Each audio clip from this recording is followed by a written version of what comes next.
বৃষ্টি শুরু হয়েছে, সম্ভবত এটাই বর্ষার বৃষ্টি।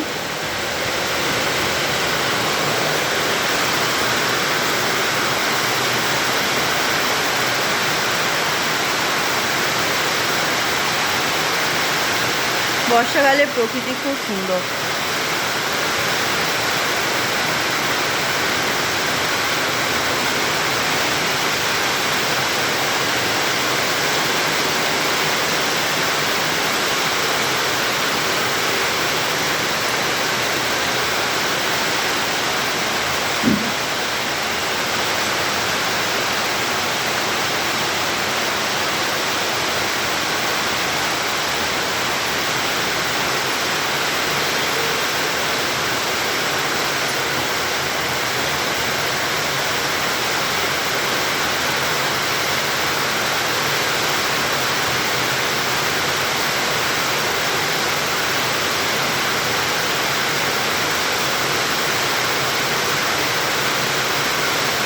এটা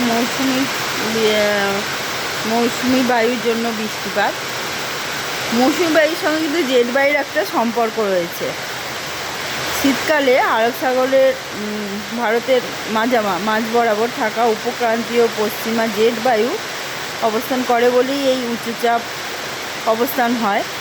প্রসঙ্গত বলি, মৌসুমি বায়ু ভারতে আনার মানে আসার পিছনে জেট বায়ুর একটা অবদান রয়েছে। জেট বায়ু স্ট্র্যাটোস্ফিয়ার স্তর দিয়ে শৈল্পিক গতিতে প্রবল গতি সম্পন্ন উষ্ণ বায়ু এখান দিয়ে চলাচল করে, যেখান দিয়ে জেট বিমান যায় সেখান দিয়ে বায়ুটা।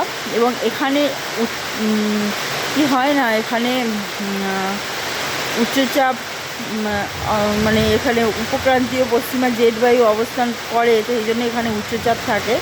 ফলে ভারতীয় উপমহাদেশ থেকে মৌসুমি বায়ু যখন প্রত্যাগমন করে তখনও কিন্তু ওই উপক্রান্তীয় পশ্চিমা জেট বায়ুর কারণেই হয়। আর ক্রান্তীয় পূবালী জেট বায়ু ভারতের মাঝ বরাবর নিম্নচাপ তৈরি করে। তাহলে পশ্চিমা জেট বায়ু উচ্চচাপ তৈরি করে, ক্রান্তীয় পূবালী জেট বায়ু নিম্নচাপ তৈরি করে।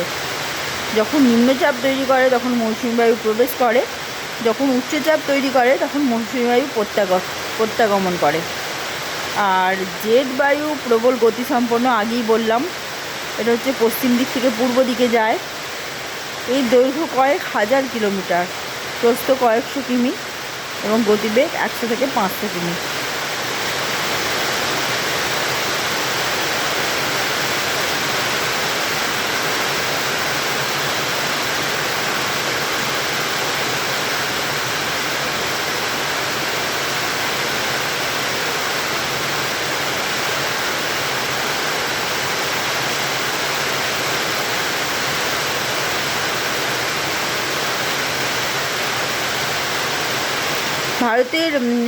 ভারতের ঋতু পরিবর্তন, মৌসুমি জলবায়ুর দেশ ভারতবর্ষ।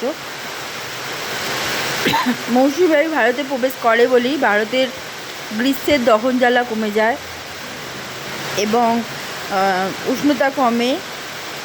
আমাদের দেশে এমনিতেই কালবৈশাখী হয়, তার জন্য উষ্ণতা একটু কমে, কিন্তু তার মাঝে মাঝেই লু বইতে থাকে। কিন্তু মৌসুমি বায়ু যখন প্রবেশ করে তখন কিন্তু যে দহন জ্বালা সেটা কমে যায় এবং প্রবল বৃষ্টি শুরু হয়। অনেক সময় মৌসুমি বায়ুর প্রভাবে বেশি বৃষ্টি হয়, অনেক সময় কম বৃষ্টি হতে পারে।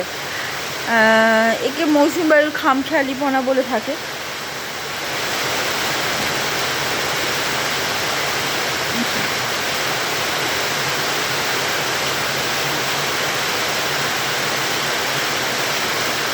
দেখো বৃষ্টিটা কত সুন্দর দেখতে লাগছে প্রকৃতি।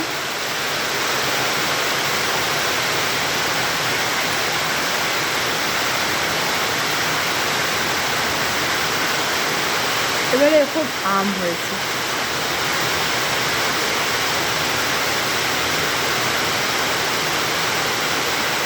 হ্যাঁ, প্রসঙ্গত বলি, এই মৌসুমি বায়ুর প্রত্যাগমনকালে কর্ণাটক, তামিলনাড়ু, মহারাষ্ট্র, কেরল এইসব জায়গায় আবার বৃষ্টি হয়। সেই জন্য এই বৃষ্টিকে চেরি ব্লসম বা আম্র বৃষ্টি বলা হয়। দ্বিতীয়বার বর্ষাকাল হয়। হচ্ছে এখানে।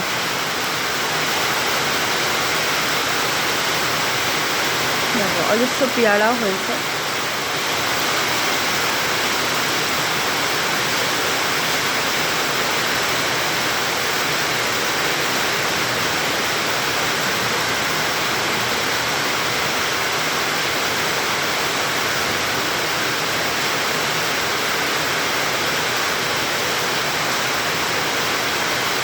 এখানে খেজুর হয়েছে, এই খেজুর কিন্তু সাধারণ দেশি খেজুর, ঠিক আছে।